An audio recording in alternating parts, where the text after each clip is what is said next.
आज हम जानेंगे इस वीडियो में कि मणिमहेश यात्रा कब शुरू होती है और कब खत्म होती है। खाने पीने की क्या व्यवस्था रहती है, टोटल बजट कितना आता है मणिमहेश यात्रा पे।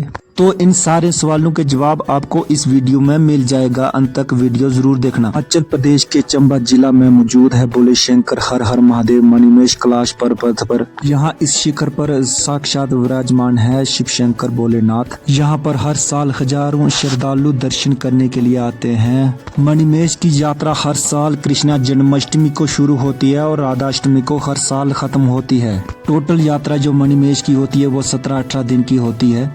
लेकिन कुछ श्रद्धालु जो रक्षाबंधन पर मणिमहेश लेक में स्नान करने जाते हैं।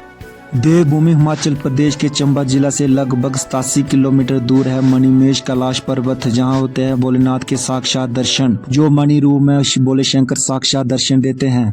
मणिमहेश यात्रा में जाने के लिए आपको सबसे पहले जाना पड़ेगा चंबा जाने के लिए आप बस पे भी जा सकते हो और अपनी कार लेकर भी जा सकते हैं। इसके अलावा अगर आप बाई ट्रेन सफर करना चाहते हैं तो चंबा का सबसे नजदीकी रेलवे स्टेशन है पठानकोट रेलवे स्टेशन पर आप किसी भी राज्य से बाई ट्रेन आसानी से पहुंच सकते हो। पठानकोट रेलवे स्टेशन पर पहुंचने के बाद आपको जाना होगा चंबा आप दो तरीके से पहुंच सकते हैं, बाई बस पे भी जा सकते हो या टैक्सी करके भी आप चंबा पहुंच सकते हैं। पठानकोट से जो चंबे की दूरी है वो लगभग 120 किलोमीटर के आसपास है। अगर आप बाई बस पे जाते हो तो 4 से 5 घंटे लग जाते हैं और अगर आप प्राइवेट टैक्सी करके जाते हो तो 3 से 4 घंटे लग जाते हैं।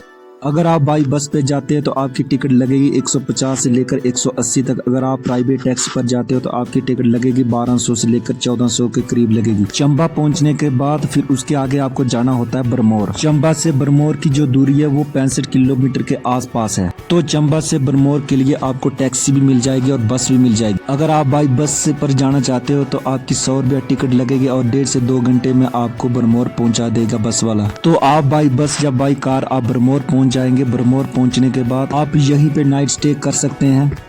बरमौर में आपको होटल्स मिल जाएंगे जो 700 से 800 रुपए में आपको बढ़िया रूम मिल जाएगा। बरमौर में आपको खाने पीने भी कोई दिक्कत नहीं रहने वाली है, यहाँ पर लंगर चलते रहते हैं।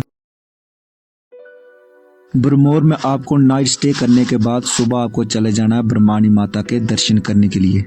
कहते हैं ब्रह्माणी माता के दर्शन के बिना मणिमहेश यात्रा सफल नहीं होती है। तो जितने भी यात्रु मणिमहेश यात्रा करने जाते हैं तो सबसे पहले ब्रह्माणी माता के दर्शन करने जाते हैं, तो उससे के आगे की यात्रा शुरू करते हैं। तो आप भी सबसे पहले माता ब्रह्माणी के दर्शन कर लीजिए, उसके बाद आगे की यात्रा शुरू करें। तो अब बात करते हैं कि मणिमहेश यात्रा के लिए रजिस्ट्रेशन कहाँ होगा और कैसे होगा। तो मणिमहेश यात्रा के लिए जो रजिस्ट्रेशन होगा वो बरमौर में ही होगा। बरमौर में काउंटर्स बने हुए हैं, आप वहां रजिस्ट्रेशन करवा लीजिए। नहीं तो बरमौर से आगे 15 किलोमीटर दूर पर है हरसर, वहां भी आप रजिस्ट्रेशन करवा सकते हैं। रजिस्ट्रेशन करवाने के लिए आपको एक आधार कार्ड लगेगा या ड्राइविंग लाइसेंस लगेगा, कुछ भी आप दिखा सकते हो वहाँ। रजिस्ट्रेशन करवाने के बाद आगे की यात्रा आप शुरू कर सकते हैं। आगे की यात्रा जो रहने वाली है वो लगभग 13 किलोमीटर के आसपास रहने वाली है। तो आपको लगभग 9 से 10 घंटे यात्रा करने के लिए लग जाएंगे। मणिमहेश की यात्रा का दूसरा पड़ाव होता है डेचू, जो कि हरसठ से लगभग 6 किलोमीटर की दूरी पर है। यहाँ तक जो रास्ता रहने वाला है वो काफी अच्छा रहने वाला है और यहाँ से आगे जो रास्ता रहने वाला है वो काफी खराब रास्ता है और फिसलन रास्ता है। इसलिए आप मणिमहेश यात्रा करने के लिए जब भी जाएं तो शूज एक अच्छी कंपनी के पहन लीजिए जो कि फिसले ना। मणिमहेश यात्रा जो अगस्त से सितंबर महीने में आती है, तो इन महीनों में बरसात भी काफी रहती है। तो आपसे निवेदन है कि छाता साथ में रखे या जैकेट भी साथ जरूर पहन के रखना। मणिमहेश यात्रा का सफर तय करने के बाद आप पहुंच जाएंगे मणिमहेश कैलाश पर्वत पर। मणिमहेश कैलाश पर्वत पर पहुंचने के बाद आपको सुबह भोले शंकर महादेव मणि रूप में दर्शन देते हैं। कहते हैं कि मणिमहेश कैलाश पर्वत पर से एक मणि जाती है ब्रह्माणी माता के और उस मणि के दर्शन होते हैं। कहते हैं कि जो मणिमहेश कैलाश पर्वत है यहाँ तक आज तक कोई नहीं चढ़ पाया है। कहते हैं कि भगवान शिव भी यहीं पर विराजमान है, जो कि यहाँ तक पहुँचना नामुमकिन है। दर्शन करने के बाद आप नाइट स्टे यहीं पर रह सकते हो। आपको 1000 से 1500 रुपए में आपको एक अच्छा खासा टेंट मिल जाएगा। कहते हैं कि एक बार बेडू का ग्वाल मणिमेश कैलाश पर्वत की चढ़ाई चढ़ रहा था।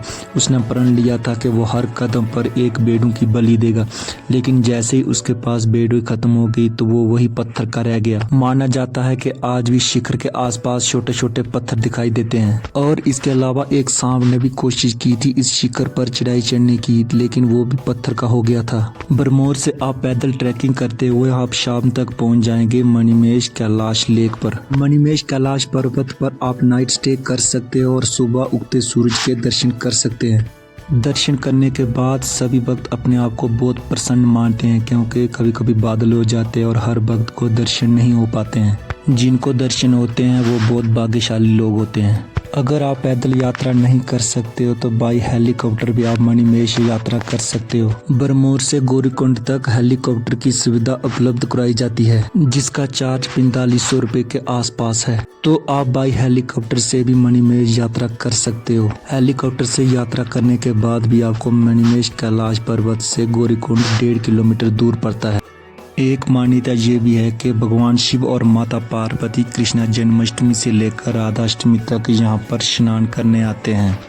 और जितने भी भक्त मणिमेश यात्रा करने आते हैं वो मणिमेश लेक पर स्नान करते हैं और मणिमेश लेक की परिक्रमा भी करते हैं। और कैसा लगा आज का वीडियो? अगर वीडियो अच्छा लगा हो तो चैनल को सब्सक्राइब और वीडियो को लाइक ज़रूर कर देना। इसी तरह की कोई भी अगर आपको इन्फॉर्मेशन चाहिए तो आप कमेंट सेक्शन में ज़रूर पूछ सकते हो। बाकी मिलते हैं आपसे नेक्स्ट वीडियो में।